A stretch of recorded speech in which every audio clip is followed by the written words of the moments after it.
The mercy choosing was where condemned women went to beg for a second chance at life. And as Vela knelt among the accused witches and disgraced criminals, unlike the others, she did not lift her head. A heavy hood shadowed her face, hiding the brand that marked her as something worse than unwanted, something dangerous. The other women wept or pleaded or displayed whatever beauty remained after months in the dungeons. Vela stayed silent. She knew the truth. No one chose a branded witch. No one saved a woman accused of burning her betrothed alive. She would kneel here until the ceremony ended, and then the executioner would take her at dawn. Then the Alpha King arrived. Tavrin of Valdrin, ruler of the largest shifter kingdom in the realm, walked into that stone hall as if death itself had come to collect. He was power made flesh, with dark hair that fell past his shoulders and eyes the color of a winter storm. Cold. Impossibly cold. Even from across the hall, Vela felt the chill radiating from him like frost from a frozen lake. He passed princesses. He passed noblewomen. He stopped directly in front of her. "This one," he said. The hall erupted in whispers. Why would a king who could command empires choose the one woman hiding her face? Viola did not understand either. Not until he made his terms clear. He would take her for one night. Just one. He would hold her hand through the darkness, and by morning, she would be free. Neither of them understood what that single night would cost. Because when Viola woke at dawn, the king was gone. And somehow, impossibly, she had become his queen. The great hall of Mordrath prison had been transformed for the mercy choosing. Torches lined the walls, casting flickering shadows across stone that had witnessed centuries of suffering. The condemned women had been arranged in a row on a raised platform, their chains removed for the ceremony, but the marks of iron still visible on their wrists. This was tradition. Once every season, the unwanted were offered to powerful wolves seeking servants, mistresses, or simply warm bodies to fill empty beds. The men who attended these ceremonies were not searching for love. They wanted obedience, submission, something broken they could use. Vela knelt at the end of the row, her head bowed beneath a hood she had begged the guards to let her keep. They had laughed, but allowed it. What did it matter if a dead woman hid her face for a few more hours? The brand on her forehead would be revealed soon enough, when the executioner dragged her to the pyre at dawn. She could hear the auctioneer droning through the descriptions of each woman. Bloodlines, skills, fertility potential. He spoke of them like livestock, and perhaps that was accurate. The women here had been stripped of personhood the moment society declared them unfit. To her left, a young woman with hollow cheeks clutched her stomach. Pregnant and abandoned, most likely. Beyond her, an older woman stood rigid, her jaw set with defiance despite the scar that split her face from brow to chin. A third woman rocked back and forth, muttering prayers to gods who had clearly stopped listening. And then, there was Viola, the hooded one. The whispers had started the moment she had been led into the hall. What is she hiding? Must be hideous. Burned, maybe. Diseased. I heard she murdered someone, a nobleman. With magic. She is a witch. That last whisper was correct. Vela was a witch. Or she had been, before her father had bound her powers and branded her forehead with the mark of the condemned. The cross-shaped scar beneath her hood declared her crimes to anyone who saw it. Unlawful magic. Murder. Betrayal of her betrothed. None of it was true. But truth meant nothing when powerful men needed someone to blame. The auctioneer had moved on to the pregnant woman when the massive doors at the end of the hall groaned open. Every voice fell silent. Every head turned. The torches flickered as if a winter wind had swept through the chamber, though all the windows were sealed. An alpha presence crashed into the hall like a wave breaking against rocks. But this was not ordinary dominance. This was something ancient, something primal, something that made every wolf in the room bare their throat on instinct. The Alpha King of Valdrin had arrived. Vela felt the cold before she saw him. It crept across the floor like frost spreading over glass, and by the time his boots came into her downcast view, her breath was misting in front of her face. "Your Majesty," the auctioneer's voice cracked, "we are deeply honored by your presence. If you would like a private viewing, we can arrange." "Continue," the king said. His voice matched the cold, deep, resonant, empty of warmth. Vela heard his footsteps moving down the line. Pause. Assessment. Dismissal. Another pause. The pregnant woman sobbed quietly. The scarred woman held her breath. The footsteps stopped directly in front of Vila. She did not look up. She could not. If she raised her head, the hood might shift, and he would see the brand. He would see what she was. The silence stretched until it became unbearable. "This one," the king said finally. Vela's heart stopped. The auctioneer stammered, "Your Majesty, she is condemned, a convicted witch, scheduled for execution at dawn. Surely you would prefer—" "I said this one." The king's voice dropped to something dangerous. "Do you require me to repeat myself a third time?" "No, Your Majesty. Of course not. She is yours." Vila felt hands pulling her to her feet, felt herself being guided toward the king she still had not looked upon. The whispers exploded around her. "The witch? He chose the witch? Has he lost his mind? Perhaps he wants to execute her himself." When Vela finally raised her eyes, she understood why the rumors called him beautiful. And she understood why they called him terrifying. Tavrine of Valdrin stood a full head taller than any man in the hall. His features were sharp, aristocratic, carved with the precision of a master sculptor. Dark hair fell past his shoulders, and his skin held a pallor that should have looked sickly but instead appeared almost luminous. But his eyes were what stopped her breath. Gray like storm clouds, gray like winter frost, gray like the moment before a blizzard swallowed the world whole, and utterly, completely cold. He studied her hooded face with an expression that revealed nothing. No curiosity, no disgust, no interest of any kind. "Come," he said. He turned and walked toward the doors. The crowd parted before him like water before a blade. Not a single person dared meet his eyes. Not a single person dared breathe too loudly in his presence. Vela followed. Her legs trembled with each step. Her heart pounded so loudly she was certain he could hear it. But she forced herself to keep moving, to keep her head high despite the hood that weighed upon her like a crown of shame. She had no choice. And somehow, impossibly, being chosen by this frozen king felt less terrifying than the pyre that had been waiting for her at dawn. At least with him, there was mystery. At least with him, there was something other than the certainty of flames consuming her flesh. As they exited the hall, she heard a guard mutter to his companion, "One night. That is all he ever takes. One night. And then, they never see him again." The words settled into Vila's chest like stones. One night. What could a king possibly want from a single night with a condemned witch? The carriage moved through darkness so complete that Vela could not see her own hands. The windows had been covered with heavy black curtains, and no lanterns burned inside. She sat on velvet cushions softer than anything she had touched in months, her body still trembling from cold that had nothing to do with temperature. The king sat across from her. She could not see him, but she felt him. That impossible chill radiated from his direction like cold pouring off a glacier. They had not spoken since leaving the prison.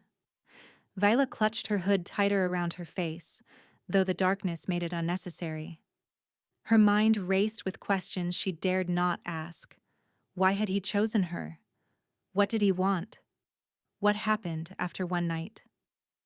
The carriage slowed, then stopped. She heard the driver descend, heard footsteps approaching the door.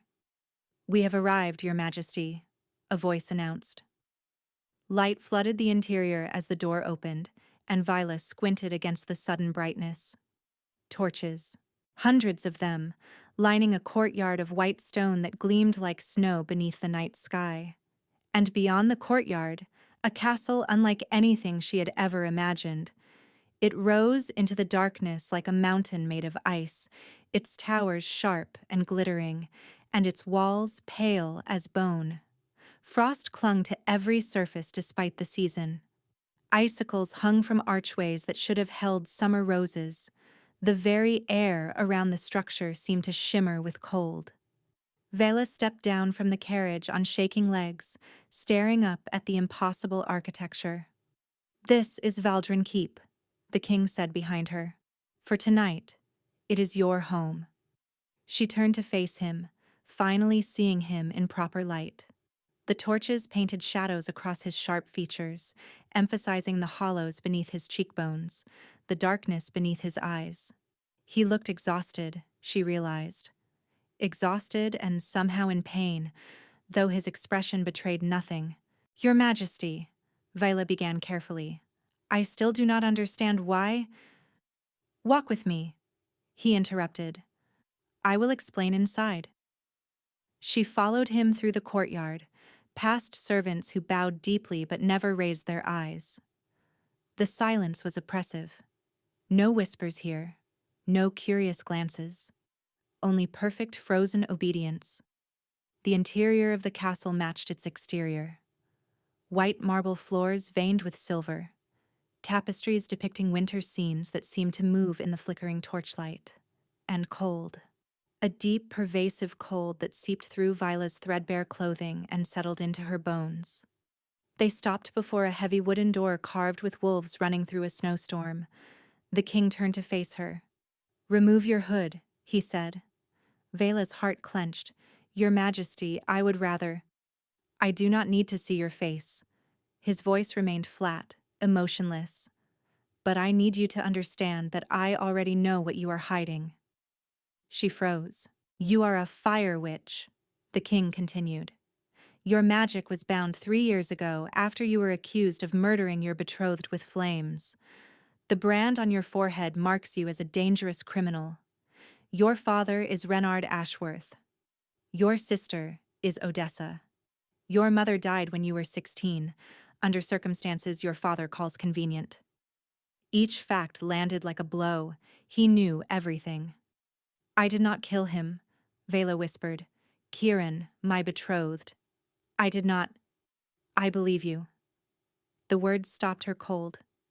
"You believe me?" "Your magic was bound before his death. You could not have summoned flames to kill anyone." The king's gray eyes held hers with an intensity that made her skin prickle. "Someone else committed that murder. Someone with fire magic who wanted you destroyed." Vela's legs weakened. In 3 years, no one had believed her. Not the magistrates, not the prison guards, not even her own sister. And now this frozen king, this stranger who had plucked her from execution, spoke her innocence as if it were simple fact. "Why did you choose me?" she managed. For the first time, something flickered in those winter storm eyes. Not warmth, exactly. Something closer to pain. "Because I require your darkness," he said. "My darkness?" "The despair you carry, the pain, the years of suffering and betrayal and hopelessness." He stepped closer, and the temperature dropped further. Frost began to form on the door behind her. "I need to take it from you." Viola pressed herself against the carved wood. "I do not understand." "You will." He raised one hand, and she noticed his fingers were tinged with blue. Frostbite, she thought, though that made no sense for an alpha wolf. Their kind ran hot. Their kind burned with internal fire. They did not freeze. "These are my terms," the king said. "Tonight, you will stay in my chambers. I will hold your hand through the hours of darkness, and by morning, you will be free. Your crimes pardoned, your record cleared, a new identity prepared if you wish it. You will never have to hide again." "And what do you receive in return?" The question seemed to catch him off guard. His jaw tightened. His hand lowered. "That is not your concern." "It is very much my concern," Vela said quietly. "If I am trading something, I deserve to know its value." For a long moment the king simply stared at her. Something shifted in his expression. Surprise, maybe, or confusion. "No one has ever asked me that before," he said finally. Then perhaps no one else thought to wonder what a king could want from a single night with a condemned woman. Vela held his gaze despite every instinct screaming at her to look away. "I am not refusing. I have nothing to lose. But I will not walk blindly into an arrangement I do not understand." The silence stretched between them, filled only with the crackling of distant torches and the whisper of cold wind through the halls. Then, slowly, the king nodded. "Very well. I will tell you what I can." He turned toward the door and pushed it open, revealing a chamber beyond that glowed with firelight. A massive hearth dominated the far wall, flames roaring high enough to throw dancing shadows across silk-draped furniture. "Come," he said. "What I must explain is better said in warmth." Vela followed him into the chamber. She could not shake the feeling that she was walking into something far stranger than a simple arrangement. The king's private chambers were a contradiction. Fire blazed in an enormous hearth, filling the room with heat that should have been oppressive. But wherever Tavrin walked, frost trailed behind him like an obedient shadow. The warmth and the cold existed side by side, battling for dominance. Viola stood near the fire, letting the flames thaw her frozen fingers while she watched the king pour wine from a crystal decanter. His movements were graceful, economical, betraying nothing of whatever internal struggle caused that exhaustion in his eyes. "Sit," he said, gesturing to a pair of chairs arranged before the hearth. She sat. He did not. Instead, he stood by the window, staring out at the night sky as if searching for something among the stars. "My bloodline carries a curse," he began without preamble. "A gift," my ancestors called it. "A power passed from king to king for 16 generations." Vela waited, her wine untouched. "We are shadow bearers." Tavrin's voice dropped lower, roughened by something that might have been shame.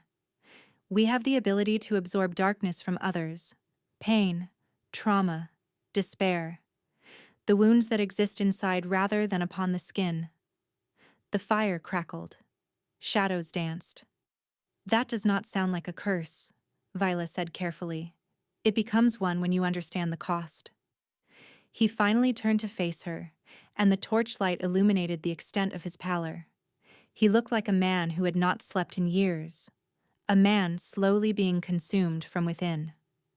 "When we absorb another's darkness, we must process it ourselves, alone, in isolation." His hand went to his chest, pressing against it as if something pained him there.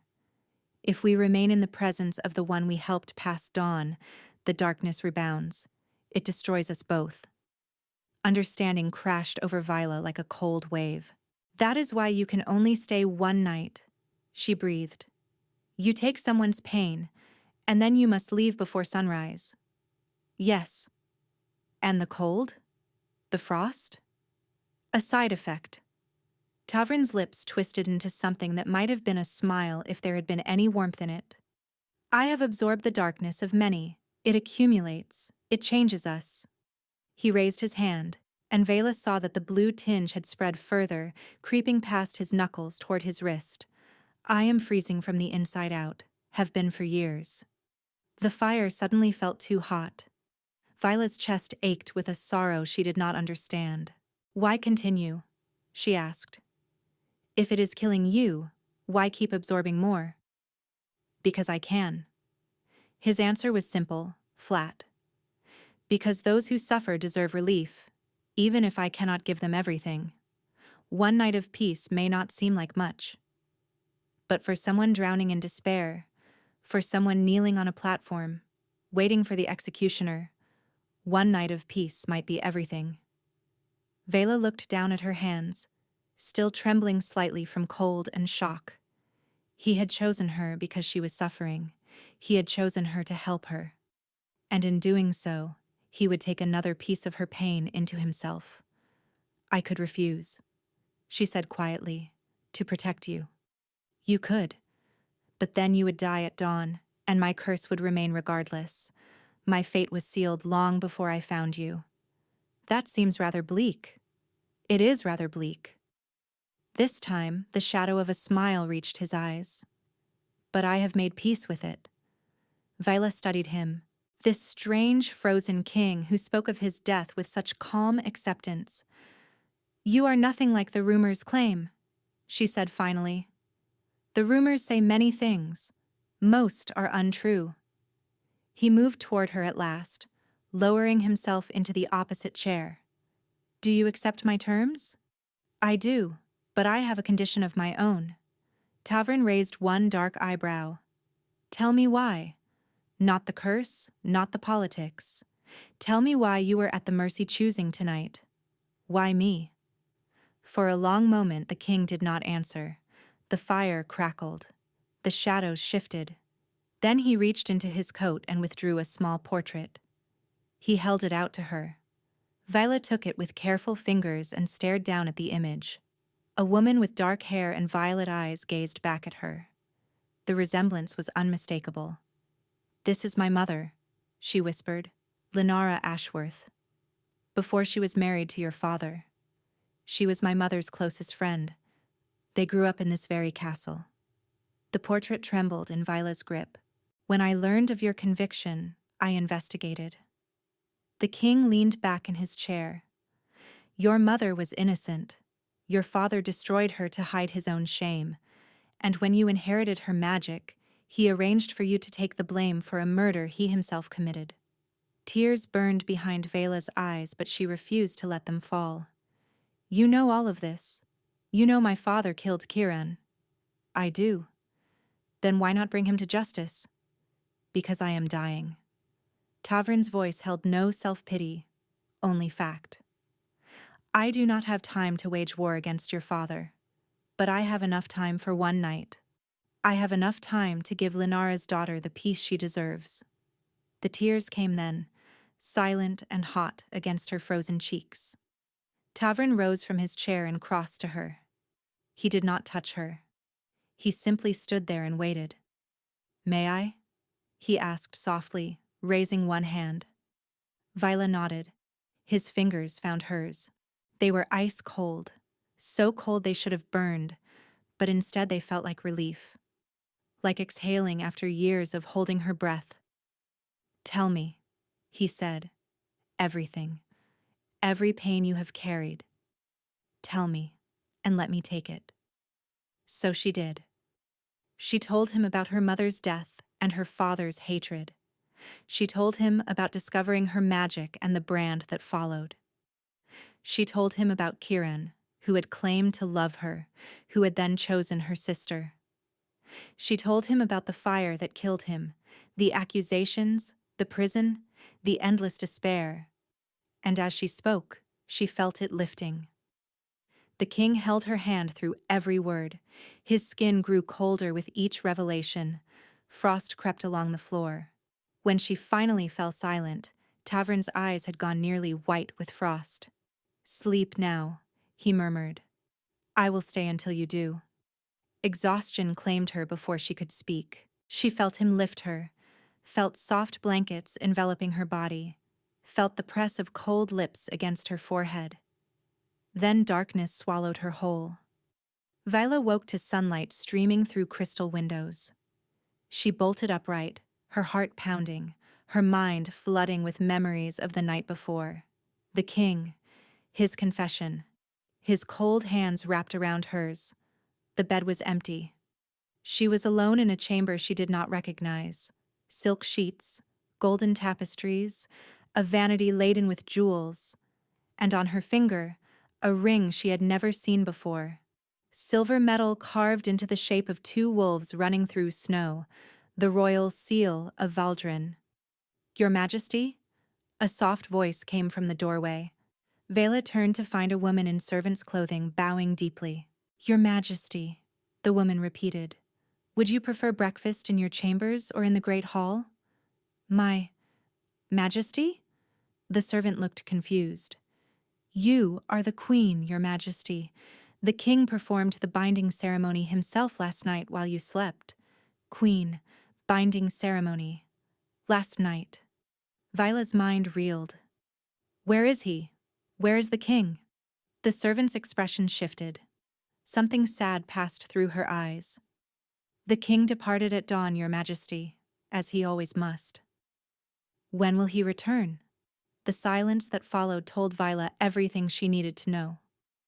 "He will not return, will he? The king cannot remain with anyone past sunrise. The curse forbids it. If he stays, both he and the one he helped will be consumed." Vila stared at the ring on her finger, her heart cracking into pieces she had not known still existed.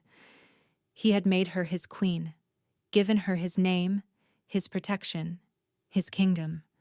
And then he had vanished into the dawn like smoke on the wind. She was safe. She was free. And she was utterly, completely alone. "Your Majesty." The servant stepped closer. "There is something you should know. Something the king did not tell you." Vila raised her head. "What?" "The curse has a breaking point, a single condition that has never been met. But the king forbade anyone from speaking of it." "Tell me," Vela commanded. The servant hesitated. "Tell me," Vela repeated. "I am his wife now. I have a right to know." The servant glanced toward the door as if expecting punishment. Then she leaned close and whispered 3 words that changed everything. "It requires love." The first day passed in a blur of confusion and protocol. Vela was dressed in silk gowns she had not chosen. She was paraded before a council of stern-faced advisors who bowed to her but watched her with barely concealed suspicion. She was installed in the Queen's chambers, a suite of rooms so vast she could have fit her father's entire estate inside them. And through it all, one question burned in her mind. How could she break the curse? "Your Majesty." The servant from that morning, whose name Vela had learned was Mira, appeared at her elbow as the sun began to set. "The council wishes to discuss." "The curse," Vila interrupted. "You said it requires love? Explain." Mira glanced around nervously. "Your Majesty, the king forbade—" "The king is not here. I am, and I am asking you to explain." Something flickered in Mira's eyes. Respect, perhaps, or hope. "The shadow-bearer curse passes from king to king," she said quietly. "The only way to break it is if a shadow-bearer genuinely loves someone and that love is genuinely returned." She hesitated. "But there is a complication." "What complication?" "The curse prevents love from forming." Mira's voice dropped further. "Every shadow-bearer who has tried to love has found themselves pushing away the object of their affection. The closer they grow to someone, the more the curse compels them to withdraw. It is a self-protecting mechanism. The curse does not wish to be broken." Vela absorbed this. "So even if I wanted to love him, he would fight it. Unconsciously, perhaps. But he would fight it with everything he has." Mira shook her head sadly. "Many have tried, Your Majesty. None have succeeded." That night, Vela sat alone in her chambers, staring at the flames dancing in the hearth. The fire should have comforted her. Fire was her element after all, even if her magic remained bound. Instead, she felt only emptiness. She had been given everything: freedom, status, wealth, protection. And yet, she had never felt hollower. The temperature dropped. Vela's head snapped up. The flames in the hearth flickered wildly, bending away from the door as if retreating from a predator. Frost began creeping across the window panes. "You should be sleeping." She spun to find Tavrin standing in the shadows near the balcony doors. He looked worse than before. The blue tinge had spread past his wrists now, creeping toward his elbows. His eyes held that same exhausted pain, multiplied tenfold. "You came back," she breathed. "I should not have." He did not move closer. "The mating bond pulls at me. It demands I return to you. But I cannot stay past dawn. I cannot." "I know." Viola rose from her chair, her heart pounding. Mira explained everything: the curse, the isolation, the impossibility of love. Tavern's jaw tightened. "Then you understand why I must keep my distance." "I understand why you believe you must." She took a step toward him. "But I do not accept it." "Vela, you saved my life. You gave me your name, your protection, your kingdom. You carry my pain inside you even now, adding to the ice that is slowly killing you." Another step.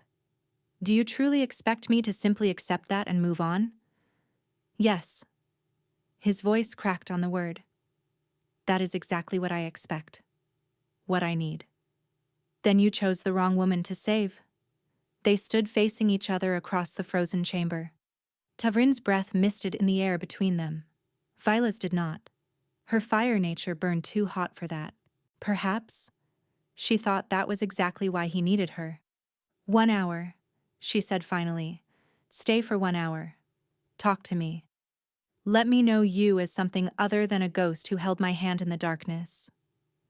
Tavrin closed his eyes. She watched the struggle play across his features, the curse pushing him away, something else pulling him forward. 1 hour, he agreed. They sat before the fire and Viola learned about the man behind the crown. He had been cursed since birth. His father had died when Tavrin was 12, and the full weight of the Shadowbearer power had transferred to him before he was ready. He had spent his adolescence learning to control the constant pull of others' darkness. "The first time I took someone's pain, I was 14, he told her, his gaze fixed on the flames.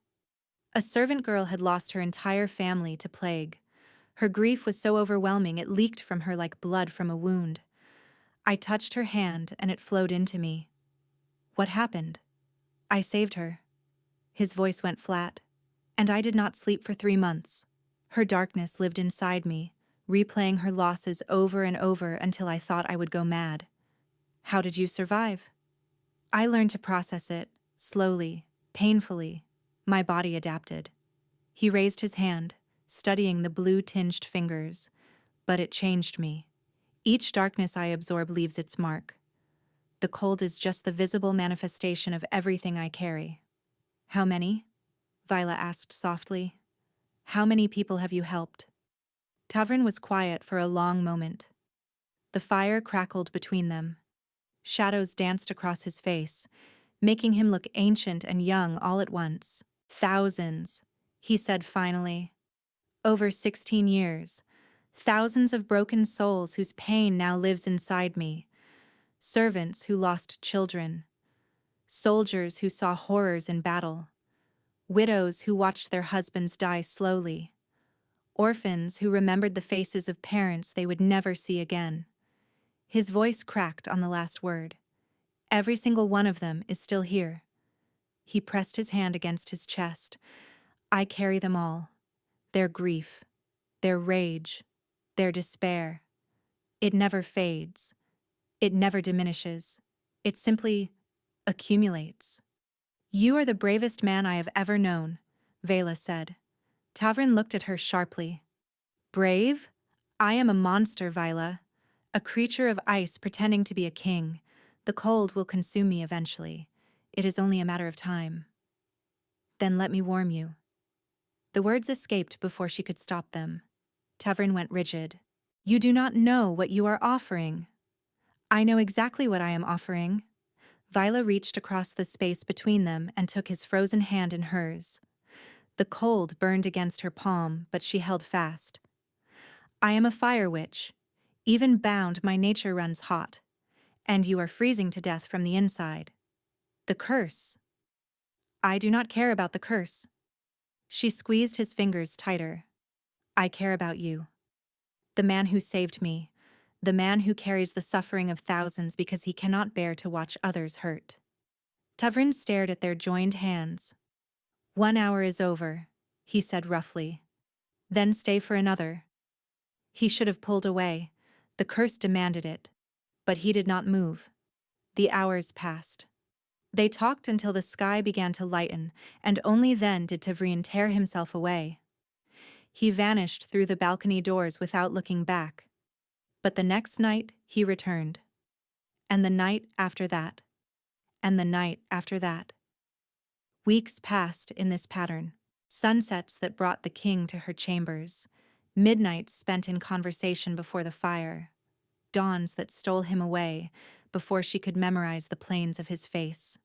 Vila learned his favorite books, his hatred of formal councils, the way he smiled when he forgot to guard himself, rare and beautiful and heartbreaking, and Tavrin learned her. One night, after they had sat in comfortable silence for nearly an hour, Tavrin's voice dropped low. The curse is fighting me. Every night I come to you, it claws at my insides, demanding I stay away. His hands clenched in his lap. But every night you pull me back. The bond, your warmth, you. Her heart hammered against her ribs. Is that a warning? She whispered. It is a confession. He rose abruptly, moving toward the balcony. I am losing the battle, Vela. Every night I lose a little more, and I am terrified of what will happen when I lose completely. She stood and followed him. What happens if you lose? He did not answer. Tavrin. What happens? He turned, and in the pale moonlight she saw it clearly for the first time. Not just exhaustion, not just pain. Fear. If I lose, he said quietly, I will stop leaving. I will stay past dawn, and the curse will take its true toll. What toll? Everything I have absorbed, every darkness. It will transfer to whoever I love. They will freeze from the inside out just as I have been freezing, and there will be no saving them. Vela stopped breathing. I will be freed, Tavrin continued, healed. But the one I love will inherit all of it. The fire in the hearth roared. The frost on the windows crept deeper. I do not care, she said. Tavrin's expression crumbled. Vela, you must. I said I do not care. She closed the distance between them, taking his face in her hands. Do you think I survived 3 years in that prison because I was afraid of pain? This is different. Yes, it is. Her thumbs traced his cheekbones. Because this time I would be choosing. For someone who matters. You barely know me. I know enough. She held his gaze. I know that you have spent your entire life carrying others' burdens. I know that you have never once asked anyone to carry yours. Tavrin's eyes glistened. I am falling in love with you, Vila admitted quietly. And I know that terrifies you. But I will not apologize for it. I will not let you run from it. For a long moment neither of them moved. Then Tavrin leaned forward and pressed his forehead against hers. You are going to destroy me, he whispered, or save you. Perhaps both. The following weeks brought changes Vila had never expected. As queen, she had access to the royal archives. She spent hours poring over records, laws, correspondence, everything she could find about her father, about the fire that killed Kieran, about the trial that had condemned her. And slowly, piece by piece, the truth emerged. Her father had powerful friends, magistrates who owed him favors, guards who had been paid to overlook evidence. But Vila had something her father lacked, a kingdom.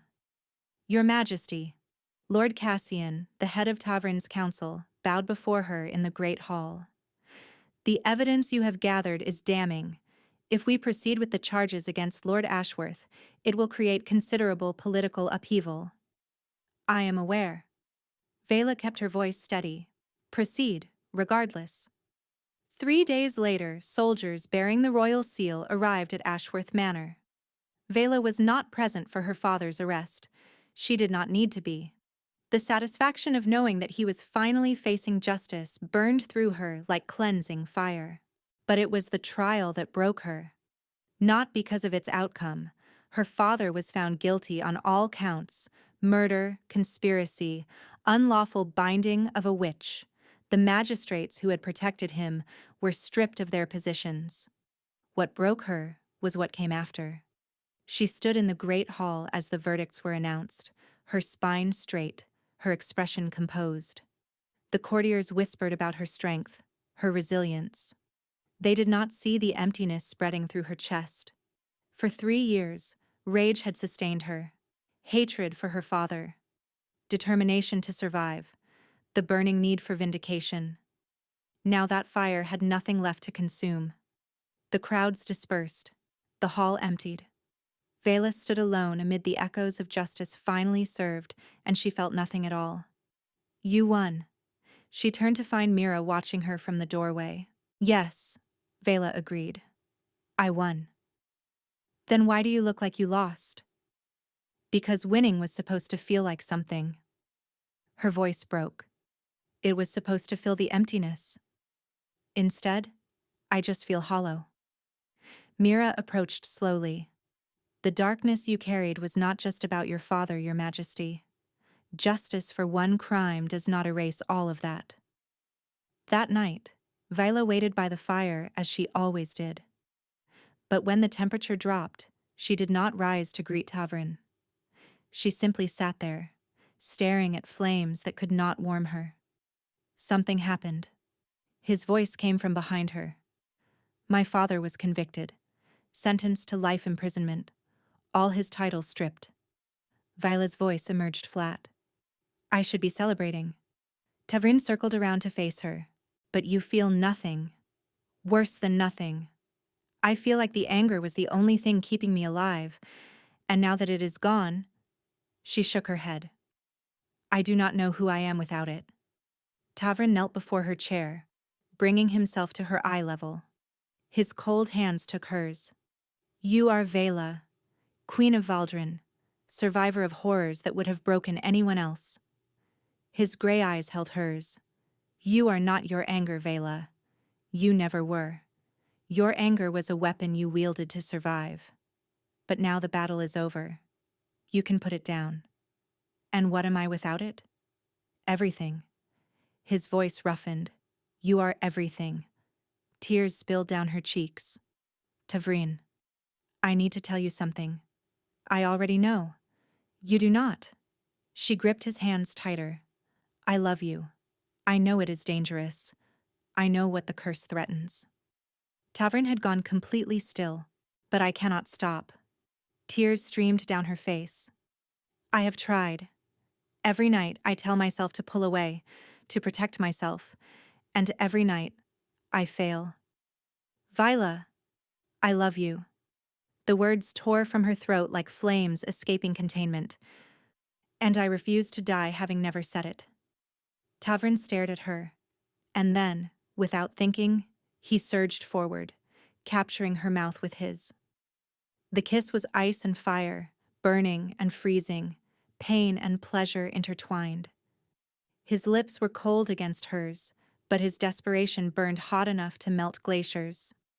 I cannot stay away from you, he gasped against her mouth. I love you, Viela.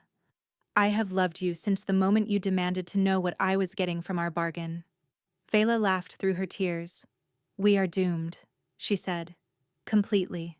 Tavrin pressed his forehead to hers, and I have never been happier. They did not leave the chambers that night. Hours blurred in a haze of whispered confessions and desperate touches. Tavrin's cold hands traced paths of frost across Vela's skin, while her warmth seeped into him like sunlight piercing storm clouds. And for the first time in 16 years, Tavrin did not watch the sky for approaching dawn. Stay, Vela murmured against his chest. Just this once. Stay until morning. You know I cannot. What if the curse is lying? What if the danger is just another chain meant to keep you isolated forever? Vela. His voice was pained. I have seen what happens. My father stayed past dawn once, with a woman he loved. The transfer began within minutes. She died screaming as 16 generations of accumulated darkness poured into her. What if I am different? Viola pressed her palm flat against his chest. I am a fire witch. My nature is built to burn away darkness. What if I could process it the way you do? Your magic is bound. Then unbind it. Tavrin went rigid. If we could find the seal, break it somehow, restore my magic before dawn. That is madness. So is spending eternity watching you suffer when I might hold the cure. Vela pushed herself up. If we could find a way? Hope flickered in his eyes, quickly suppressed. The archives, he said slowly. In the lower levels. My ancestors documented everything about the curse. Perhaps I was not looking for the right solution. Because you were looking for a way to save yourself. Not for someone willing to share the burden. No one has ever offered. No one has ever loved you the way I do. Tavrin pulled her close. One day. Give me one day to search the archives. If I find something suggesting your theory might work, then we try. United. United. He agreed. Tavrin vanished into the dawn. The day passed with agonizing slowness. When sunset finally arrived, Viola was already waiting by the fire. The temperature dropped. But this time, it did not stop. The cold intensified, spreading through the chamber like a living thing. Frost coated the windows. Ice crackled across the floor. The fire in the hearth sputtered and died. Tavrin? Viola's breath misted. What is happening? He appeared in the doorway, but something was wrong. Terribly wrong. His skin had gone pure white. The blue tinge had spread across his entire body. His eyes blazed with desperate intensity. I found it, he rasped. The original curse documentation. The truth my ancestors hid. What truth? Tavrin stumbled forward. Ice spread from his palm. The curse does not trigger when a shadow bearer loves someone. It triggers when the love is reciprocated. When both parties confess. That confession creates a bond, and the bond creates a channel. Vela's blood ran cold. When we said we loved each other, we opened the door. The transfer has already begun. As if responding to his words, Vela felt something shift inside her chest. A cold tendril reaching through her warmth. No. Tavrin's eyes went wide. I can feel it flowing into you. I have to leave before... Wait, there has to be another way. Only one thing. Tavrin's voice broke. Kill me. If I die, the curse dies with me. You survive. No. Viola grabbed his arms. Absolutely not. You do not have a choice. There is always a choice. Tears streamed down her face. You taught me that. The cold in her chest spread further. I will not let you give up. Not when we finally have something worth fighting for. Tavrin stared at her, frozen tears on his face. Viola, please. Let me save you. By dying? That is not salvation. That is cowardice. It is the only way. It is not. Her voice rose to a scream. You came to that prison when everyone else had given up. You found me when I was ready to accept death. You showed me that hope exists even in the darkest moments. The cold in her chest spread further. Her fingers were going numb. I will not let you give up now, she continued fiercely, not when we are so close. Tavrin stared at her. The transfer is accelerating. If I stay any longer, then we face it side by side. Vela wrapped her arms around him. Whatever comes, whatever it costs. And then, deep inside her chest, something ignited. Fire. Pure, wild, untamed fire, rising from the depths of her being like a phoenix from ashes. The ice coating Tavrin's skin began to crack. What? He pulled back. Vela, your eyes. They are glowing. She could feel it now. Fire spreading through her veins, meeting the cold, burning it away. The binding seal that had suppressed her magic for 3 years shattered, and power flooded through her. My magic, she breathed. The binding broke. That is impossible. My mother was a fire witch. She created the seal to protect me, not imprison me. My father corrupted it into a binding. Viola laughed, wild and exhilarated. But the seal was never meant to hold me. It was meant to protect me. And now that I need protection more than ever, it released you. Tavrin's voice filled with wonder. Your mother's magic recognized the threat. Fire danced along Viola's fingertips. The cold in her chest retreated. I can feel the darkness, she said. The fragments trying to transfer through our bond. Can you burn them? Viola closed her eyes, reaching inward. She found the cold tendrils wrapped around her heart. She set them ablaze. The scream that tore from her throat was not one of pain. It was release. 16 years of accumulated darkness met fire and burned. But there was too much. The flames roared higher, but more kept coming. The bond poured centuries of accumulation into her soul faster than she could process. Stop! Tavrin grabbed her shoulders.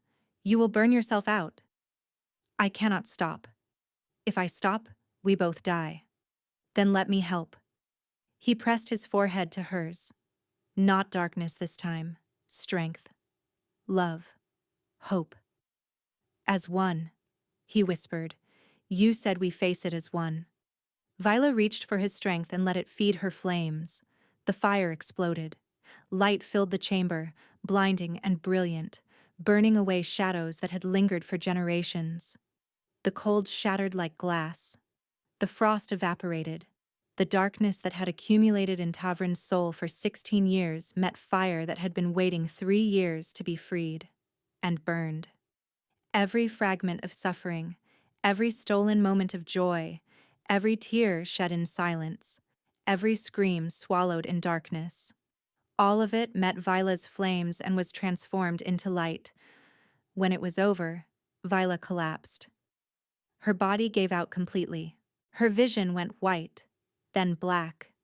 She felt herself falling, felt strong arms catch her, and felt cold lips press against her forehead one last time before everything faded.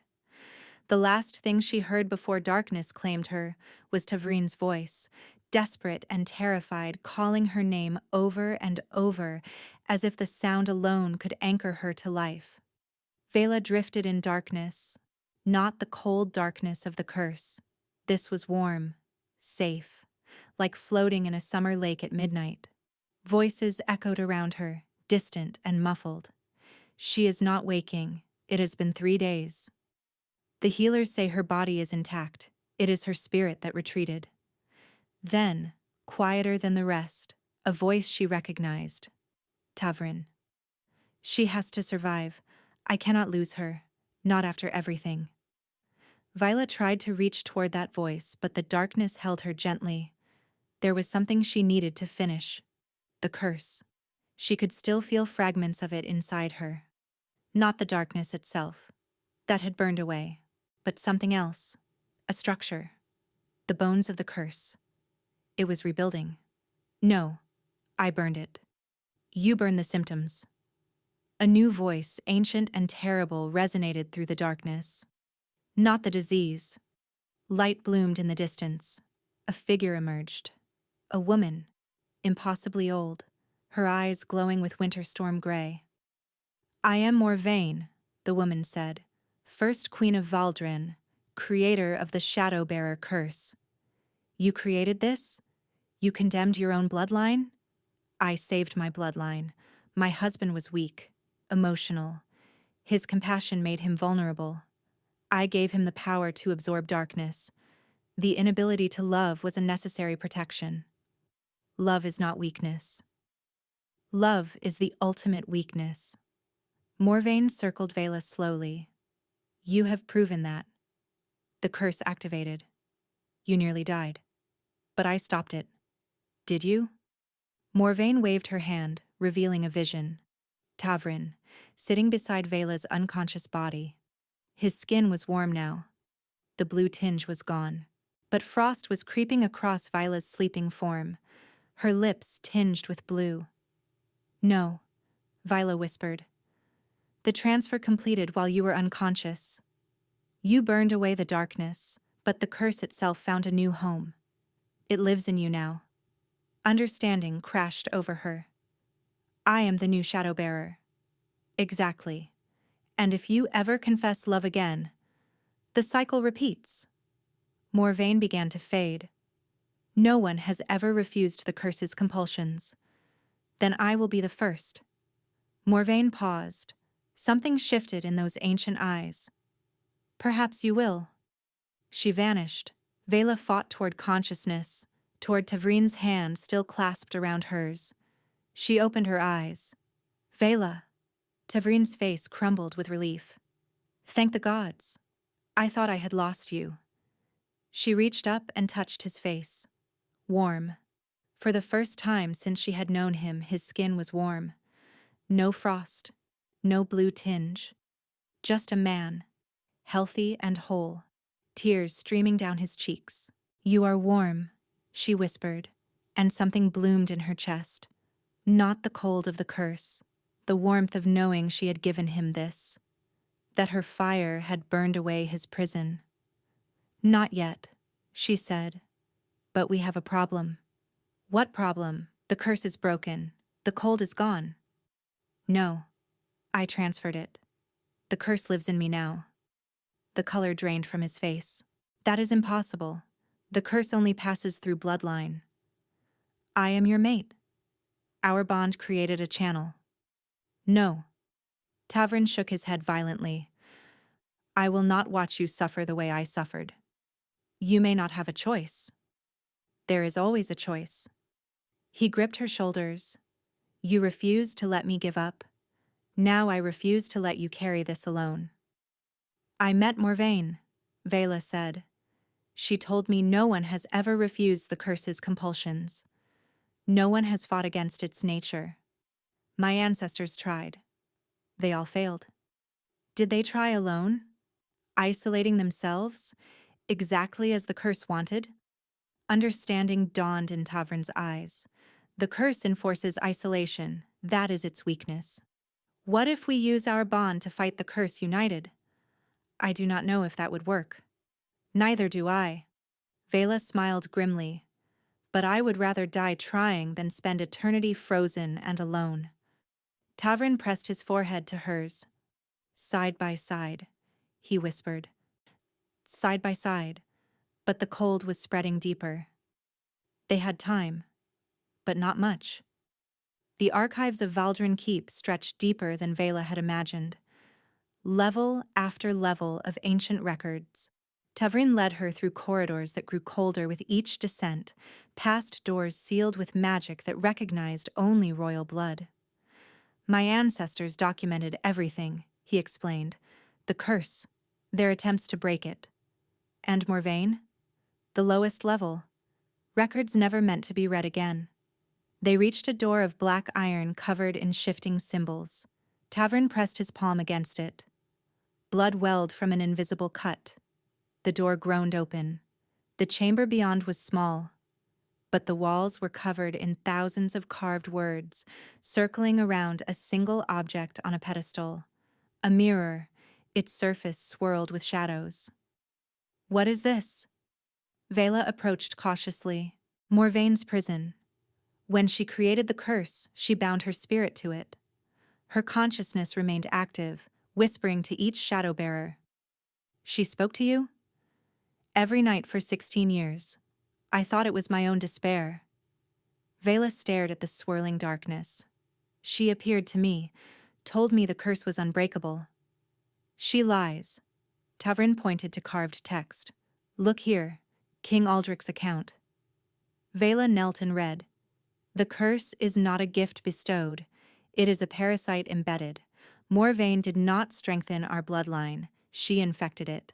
The shadow-bearer power drains life force from its host and channels it to her prison.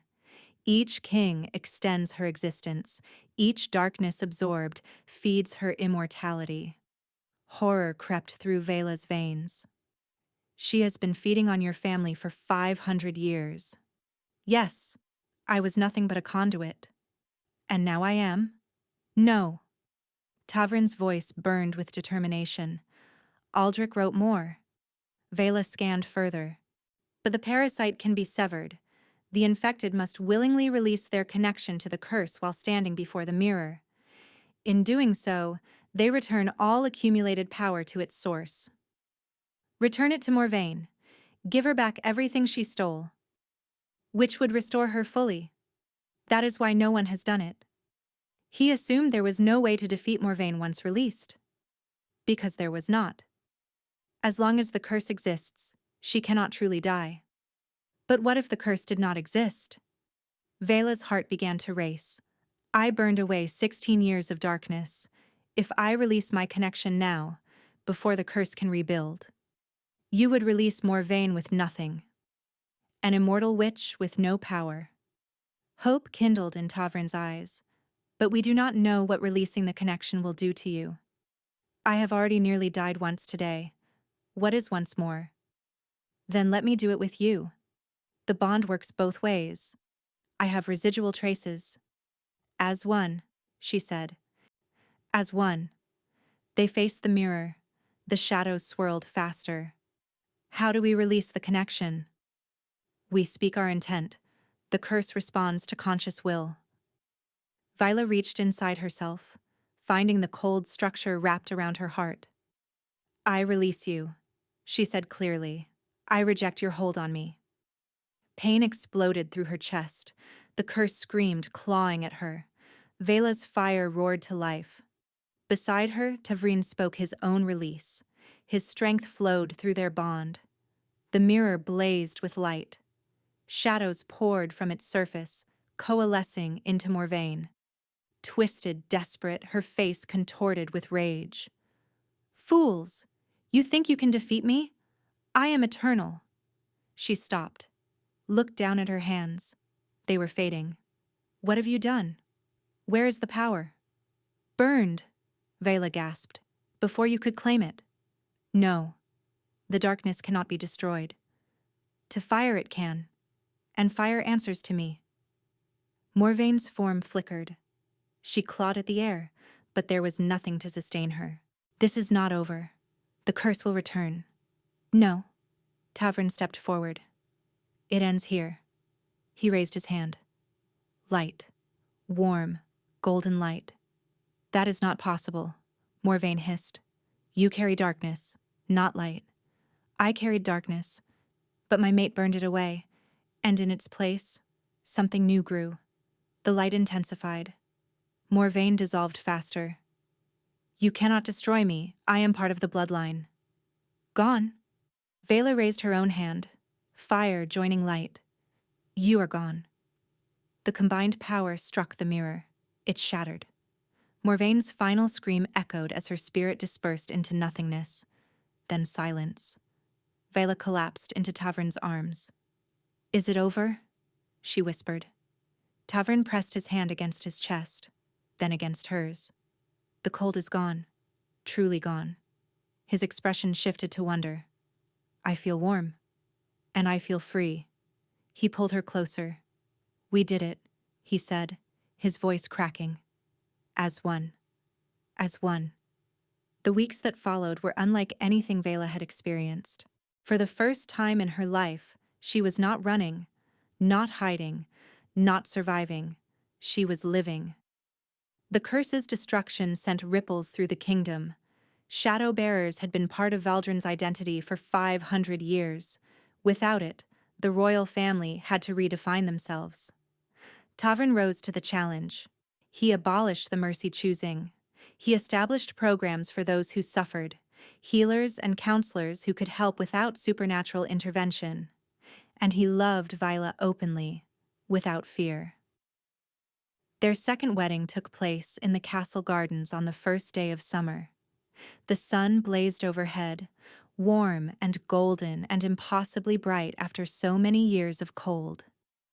Every flower in the kingdom seemed to have bloomed at once, as if nature itself was celebrating the end of winter's curse, and Tavrin stood before the altar without a single trace of frost. His skin glowed with health, his eyes sparkled with warmth. He looked like a man reborn, which in many ways he was. You are beautiful, he murmured as Viola approached. Her gown was gold and crimson, colors of fire, a deliberate choice that made her flame within dance with joy. The most beautiful thing I have ever seen. You are warm, she replied, taking his hands. They were warm. Genuinely, wonderfully warm. That is the most beautiful thing I have ever seen. When Tavrin slid the ring onto her finger, the mate bond finally snapped into place. Vela gasped. A connection deeper than anything she had imagined. His joy, his relief, his overwhelming love. I feel you, she whispered. I have felt you since that first night. You became part of me then, Viola. The crowd cheered. Music swelled. But the celebration was not complete. A commotion arose near the gates. Guards were escorting someone forward. A woman with dark hair. Her sister. Odessa. Viola tensed. Wait. Tavrin placed a hand on her arm. She rode 3 days without rest. You might regret not listening. Bring her forward, Vela commanded. Odessa approached slowly, then dropped to her knees. Your Majesty, I have come to beg your forgiveness. For what specifically? For believing I murdered your beloved? For standing silent at my trial? For all of it? Odessa raised her head, tears streaming. I was a coward. I believed father because it was easier than questioning him. That knowledge comes years too late. I know, but I needed you to hear it. I am sorry. Truly, deeply sorry. Silence stretched between them. Viola thought of everything Odessa had taken from her, the years of hatred, the loneliness. And she thought of Tavrin's words, about putting down weapons once the battle was over. I do not forgive you, Viola said quietly. Not yet. Perhaps not ever. Odessa's shoulders slumped. But I am willing to let you try to earn it. Her sister's head snapped up. Stand. Viola extended her hand. You are still my blood. Odessa took her hand with trembling fingers. Thank you, she whispered. Call me Viola. We are sisters after all. 1 year later, Viola stood on the balcony of Valdrin Keep, watching the sun set over a kingdom transformed. Below her, the city bustled with life, markets overflowing, children playing in streets that had once been silent with fear. The mercy choosing was a distant memory. The curse was a tale told to frighten children. You are supposed to be resting. Tavrin's voice came from behind her. Vela turned, smiling. I have been resting for months. The healers are appropriately protective. He placed his hand on her swollen belly. Our daughter is precious cargo. She is also impatient. Viola laughed as the baby kicked. Like her father. They stood in comfortable silence, watching the last rays of sunlight paint the sky gold and crimson. So much had changed in a year. Vela's magic had fully returned, stronger than ever. She served as the first royal mage in Valdrin's history. Tavrin had become the king he was always meant to be. Without the curse draining him, his natural compassion flourished. Mira sent a message, Tavrin said. The new Academy for Magical Studies is ready to open. I would be honored to preside over the ceremony.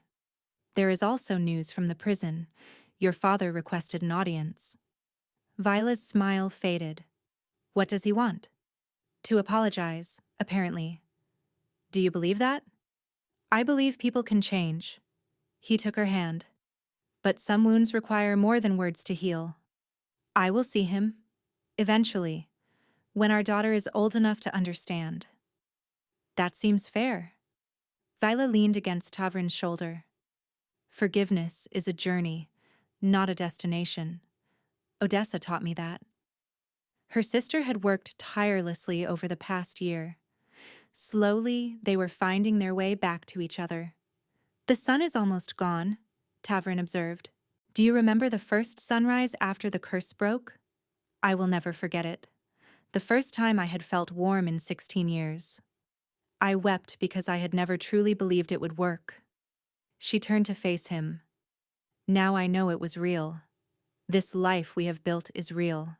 Tavern kissed her forehead, right over the brand she no longer hid. I love you, Viela of Valdrin, Fire Witch, Queen, Savior of my soul. I love you too, Tavern of Valdrin, former Shadow Bearer, King, holder of my heart. They stood as darkness fell over the kingdom, but for the first time in generations, that darkness held no fear. It was simply night, beautiful and peaceful, filled with stars that seemed to shine brighter than ever before. Because they had learned the truth that Morvain had tried so desperately to suppress. Love was not weakness. Love was the strongest force in any world, strong enough to break curses that had endured for 5 centuries, strong enough to heal wounds that had festered for generations, strong enough to transform kingdoms and redeem bloodlines and turn enemies into allies. Love had found them in their darkest moments. Love had held their hands through the endless night. Love had burned away the ice and the shadows and the pain. Love had saved them both. And love would light their way forward, no matter what darkness lay ahead. Because they had proven something that no one had ever proven before. Even the coldest heart can learn to burn. Even the deepest darkness can learn to shine.